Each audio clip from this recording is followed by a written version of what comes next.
Hello everyone, welcome back with another mini blog. আজকে আমরা গেছিলাম কল্যাণ জুয়েলার্সে। এখানে অ্যাকচুয়ালি কিছু জিনিস আমাদের বানানোর ছিল, তো সেই জন্য গিয়েছিলাম। আর গিয়ে ফার্স্টে ওয়েট করতে হচ্ছিলো কারণ সবাই বিজি ছিল, মানে কাস্টমারদের ডিল করতে। তো তারপর আমাদের এখানে কমপ্লিমেন্টারি যেটা দেওয়া হয়েছিল সেটা হচ্ছে এই যে জলের বটল, অ্যান্ড দেন এখানে কফি অফার করেছিল। তো আমি যেহেতু কফি খাই না, মানে সব সময় খাই না, তো তার জন্য ও খাচ্ছিল। তারপর এই দিদিটা হচ্ছে ওর ফ্রেন্ডের ওয়াইফ হয়। তো দিদিটা এসেছিলো, কথাবার্তা বললো, আমাদের যা যা মানে ডিমান্ড ছিল সেই অনুযায়ী।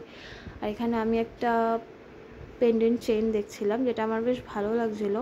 দেন ও এখানে গেছিলো পেমেন্ট ক্লিয়ার করার পরে কিছু ফর্মালিটিস ছিল যেগুলো ফিল আপ করলো। তো আমরা এখানে অ্যাকচুয়ালি বুকিং করে এসেছিলাম। আমাদের যে জিনিসটা সেটা আমাদের ডেলিভারি দেবে কিছুদিন পরে। তো এখান থেকে বেরিয়ে আমরা গেলাম চা খেতে। চা খাওয়ার পরে আমি গেছিলাম চিকেন স্টোরে। যেহেতু আমরা খুব তাড়াতাড়ি বেরিয়েছিলাম, তো তাই জন্য আমার বাচ্চাগুলোকে খাওয়ানো হয়নি, যেহেতু লেট হয়ে যেত টাইমের মধ্যে ওখানে না পৌঁছালে। তো তাই জন্য এখান থেকে আমি চিকেন নিয়েছিলাম। আমার অ্যাকচুয়ালি এই দাদাকে ফোন করে অর্ডার দেওয়া ছিল, কিন্তু দাদা রাখেনি অতটা কোয়ান্টিটিতে। তো আমি খুব টেনশনে পড়ে গেছিলাম। তো যাই হোক, ওখান থেকে হাফ নিয়ে আমি বাকি আরও দুটো দোকান থেকে হাফ নিয়েছিলাম। মানে ওদের যে চিকেন যেটা আমি দিই, মানে হচ্ছে মুরগির যেটা পা আমরা বলি, তো সেটাই ওদেরকে আমি দিই। তো সেটা নিয়ে এই যে দেখছো সব দল ধরে পেছন পেছন আসছে। তো তারপরে ওদেরকে খাওয়ানোর পরে আমরা গেছিলাম খেতে। তো এইভাবেই আমাদের আজকের দিনটা কাটলো।